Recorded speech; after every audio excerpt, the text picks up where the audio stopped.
Curfew না দিলে শ্রীলঙ্কা স্টাইলে গণভবন দখলের ষড়যন্ত্র ছিল, বললেন ওবায়দুল কাদের।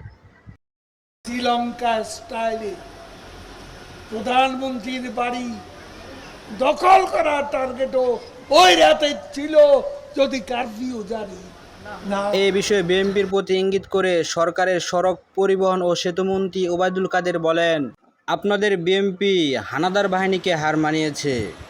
ক্ষমতার জন্য লন্ডনে বসে এ কাজ করেছে তারেক রহমান। ক্ষমতার জন্য